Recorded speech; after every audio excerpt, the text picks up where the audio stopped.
Welcome to সৌগতস diary. এসএসসির সামনে এখন ঠিক কি কি রাস্তা খোলা, কোন পথে গেলে কার লাভ, কোন পথে গেলে কার ক্ষতি।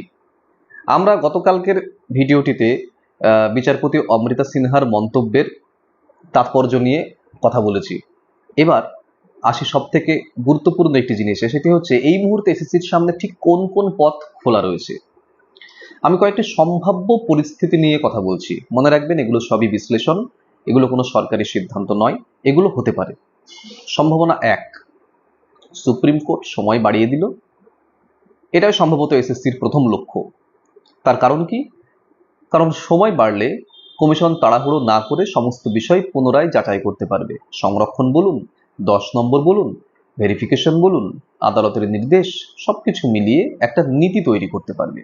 এতে সুবিধা কি হবে? ভবিষ্যতে মামলা টামলাগুলো বেশ কিছুটা কম হতে পারে, এবং অসুবিধা কি হতে পারে? যোগ্য চাকরিহারাদের অপেক্ষা আরো দীর্ঘ হবে। যেটা তাদের সুরাহাটা কি হলো, এক্সটেনশন তো কোনো সমাধান নয়, তাই না? সম্ভাবনা দুই, এক্সপেরিয়েন্সের 10 নম্বর বহাল থাকলো। এখন প্রশ্ন হচ্ছে, যারা বছরের পর বছর পড়িয়েছেন তাদের অভিজ্ঞতার মূল্য কি নেই? যদি এসএসসি বলে হ্যাঁ, অভিজ্ঞতার জন্য 10 নম্বর থাকবে, তাহলে কি হবে? যোগ্য চাকরিহারারা সেই সুবিধা পাচ্ছেন। কিন্তু নতুন প্রার্থীরা যে প্রশ্নটা তুলছেন যে আমরা ফুল মার্কস পেয়েও কাট অফ অতিক্রম করতে পারছি না, একই পরীক্ষায় সবাই বসছি, তাহলে কেউ অতিরিক্ত নম্বর কেন পাবে? দেখুন, এক্সপিরিয়েন্সের নম্বর আগেও ছিল, ঠিক আছে, কিন্তু এই ক্ষেত্রে এইরকম ব্যাপার কখনো ঘটেনি যে একজন জেনারেল মেল ক্যান্ডিডেট 60 পেয়েও সে ডাক পাচ্ছে না, কাট অফ অতিক্রম করতে পারছে না। সম্ভাবনা তিন, এক্সপিরিয়েন্সের নম্বর তুলে দেওয়া হলো। এবার উল্টো পরিস্থিতিটা ভাবুন, এসএসসি যদি বলে সবাই সমান, কোনো এক্সপিরিয়েন্সের নম্বর থাকবে না, তখন কি হবে? যোগ্য চাকরিহারারা বলবেন আমরা বহু বছর সরকারি স্কুলে পড়িয়েছি, আমাদের অভিজ্ঞতার কি কোনো দাম নেই, একই কথা বলবেন। এবং এখানেও নতুন মামলা হবার প্রচুর সম্ভাবনা থাকছেন, এক্সপিরিয়েন্সের নম্বর এর আগেও হয়েছে। সম্ভাবনা চার, নতুন করে সম্পূর্ণ নিয়োগ। অনেকেই এই সম্ভাবনার কথার উপরে বেশি জোর দিচ্ছেন। একেবারে নতুন করে এই এসএলএসটি-টুকে পুরো বিসর্জন দিয়ে দিল, একেবারে নতুন বিজ্ঞপ্তি হলো, নতুন করে আবার আবেদন করো, নতুন করে পরীক্ষা নাও, নতুন ইন্টারভিউ।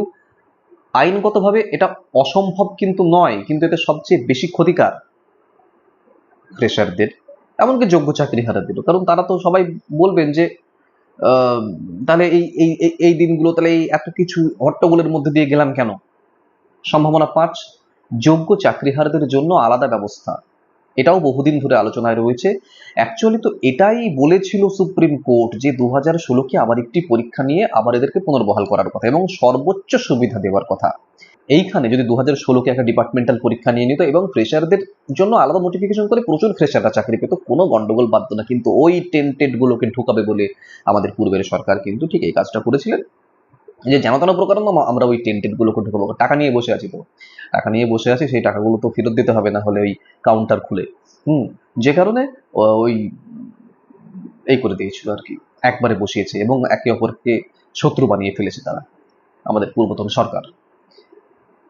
তো অ্যাকচুয়ালি যদি 2016-র ভ্যাকেন্সিতে 2016-র পরীক্ষা হতো, একটা ডিপার্টমেন্টাল পরীক্ষা হতো, সেক্ষেত্রে 2016 ম্যাক্সিমামটা বা পুরোটাই বেঁচে যেত।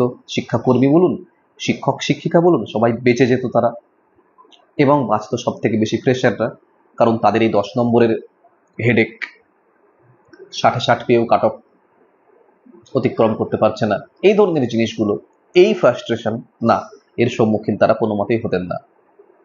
তাই এই সম্ভাবনা পাঁচে আমি যোগ্য চাকরিহারাদের জন্য আলাদা ব্যবস্থা, এই পয়েন্টটিও রাখছি। ধরা যাক এসএসসি বিশেষ কোনো ওয়েটেজ দিল অথবা আলাদা কোনো সুবিধা দিল, তখন নতুন প্রার্থীরা কি বলবেন? যে এটা সমান সুযোগের নীতির বিরুদ্ধে, আমরা একই সঙ্গে পরীক্ষা দিচ্ছি, কিসের জন্য ওয়েটেজ পাবে, তাই না? আবার মামলা। তাহলে বুঝতে পারছেন, যে সিদ্ধান্তই নেওয়া হোক না কেন, একটা পক্ষ অসন্তুষ্ট হবে, কিচ্ছু করার নেই। আর একটা পক্ষ, মানে এক পক্ষ সন্তুষ্ট হবে আর একটা পক্ষ অসন্তুষ্ট হবে।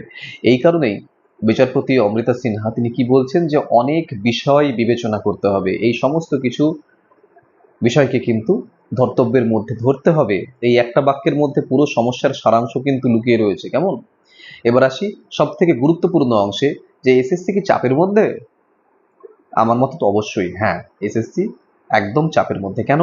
কারণ একদিকে রয়েছে সুপ্রিম কোর্টের নির্দেশ, অন্যদিকে রয়েছে হাইকোর্টের পর্যবেক্ষণ। আর তার সঙ্গে রয়েছে কি হাজার হাজার যোগ্য চাকরিহারা, তাদের বিক্ষোভ, এবং নতুন চাকরি প্রার্থী তাদের বিক্ষোভ, সংরক্ষণ সংক্রান্ত মামলা, প্রশাসনিক প্রস্তুতি, সমস্ত কিছু এসব একসঙ্গে সামলানো খুব একটা সহজ কথা না ভাই। তাই এসএসসি কিন্তু চাপে। এসএলএসটি 2 এর উপর কি প্রভাব পড়তে পারে, এখানে একটা বিষয় পরিষ্কার করা জরুরি। বিচারপতি কোথাও বলেননি এসএলএসটি 2 বন্ধ থাকবে। আমিও বা কেউই বলছেন না যে এসএলএসটি 2 প্যানেল ক্যান্সেল হয়ে যাবে। আবার এটাও বলছে না সবকিছু আগের মতো চলবে, ধোঁয়াশা। যদি নিয়োগের মৌলিক নীতি যেমন সংরক্ষণ বা মূল্যায়ন পদ্ধতি এগুলো নিয়ে মানে বিরাট পরিবর্তন হয়, বড় পরিবর্তন হয়, তাহলে ভবিষ্যতের নিয়োগ প্রক্রিয়া তার প্রভাব 100% পড়বে। কতটা পড়বে সেটা নির্ভর করবে আদালতের পরবর্তী নির্দেশের উপর, কমিশনের সিদ্ধান্তের উপর। আমার ব্যক্তিগত বিশ্লেষণ হলো এটা, যে আমি যদি পুরো বিষয়টা দেখি তাহলে এটা বলা যায় যে এসএসসি এবার খুব সতর্কভাবে এগোতে চাইছে, যাতে নিয়োগের পরে কোনো প্রবলেম না হয়। কারণ তারা খুব ভালো করে জানে একবার ভুল হলে আবার আদালতে যেতে হবে, আবার নিয়োগ আটকে যেতে পারে, আবার হাজার হাজার মানুষের ভবিষ্যৎ সম্পূর্ণ অনিশ্চয়তার দিকে চলে যেতে পারে। তাই কমিশন হয়তো সময় চেয়ে আগে সবকিছু গুছিয়ে নিতে চাইছেন, এবং অমৃতা সিনহাও তাই বলেছেন যে আগে নিজের ঘরটা গোছান ভালো করে। আগামী কয়েক সপ্তাহ খুব ইম্পর্টেন্ট হতে চলেছে। হ্যাঁ, কোনো কিছু ভেরিফিকেশন, ইন্টারভিউ ইত্যাদির কোনো যে নোটিফিকেশন আসা বা এই জাতীয় কিছু কোনো প্রসেসিং এর কোনো কিছু হওয়া, না সেগুলো হবে না। এগুলো আমরা জেনে গেছি, একদম বন্ধ, সিলড পুরো।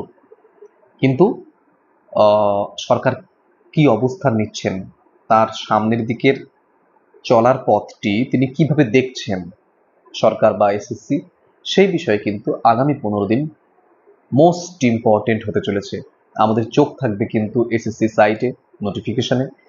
গুজবে কান দেবেন না, বিভিন্ন রকমের ওই ফেক জিনিসপত্র তো বেরোই, এবং সেগুলোতে আমরা একটু ডাইভার্টেড হলে তবুও না হয় একটা কথা হলো কি, একটা কোন ফেসবুক পোস্ট দিল তার সঙ্গে তর্ক লাগিয়ে দিলাম, হ্যাঁ, বা এই আমি একটা ভিডিও ছাড়লাম আমার মতের সঙ্গে আপনার মত মিললেন না, শুরু করে দিলেন। এগুলো কোনো দরকার নেই। কারণ আমার কথায়, আপনার কথায়, বা কে সন্তুষ্ট হচ্ছে কে অসন্তুষ্ট হচ্ছে তার কথায় তো কোর্ট চলবে না, তাই না? আমি, আপনি বা যে কোনো চাকরি প্রার্থী কেউই কোনো সরকারি আধিকারিক নন, এবং এসএসসি এর দণ্ডমুণ্ডের কর্তাও নন, বা সুপ্রিম কোর্টের প্রধান বিচারপতিও নন, কেউ নই আমরা। তাই এগুলো সবকিছু আলোচনা, এই সম্ভাব্য জিনিসগুলো হতে পারে। অনেকে টেনশনে আছে, কিন্তু এই যে ফোন করছেন, এই যে মেসেজ পাঠাচ্ছেন, যে কি হতে পারে, এই কি হতে পারে সম্ভাবনা 4-5টি যা কিছু আমার মনে হয় সেগুলো আমি তুলে ধরবার চেষ্টা করলাম। আশা করি ভিডিওটি তথ্যবহুল লেগেছে, ভালো লেগেছে, এবং ভিডিওটি যদি অবশ্যই ভালো লেগে থাকে তাহলে লাইক করবে, কমেন্ট করবে, এবং অবশ্যই বন্ধু বান্ধবদের সঙ্গে শেয়ার করবে। চ্যানেলে যদি নতুন হও চ্যানেলটি অবশ্যই সাবস্ক্রাইব করবে, বেল আইকনটি অবশ্যই প্রেস করে রাখবে যাতে সবার আগে নোটিফিকেশন তোমার মোবাইলে পৌঁছয়। ভালো থাকো, দেখা হচ্ছে পরের ভিডিওতে খুব তাড়াতাড়ি।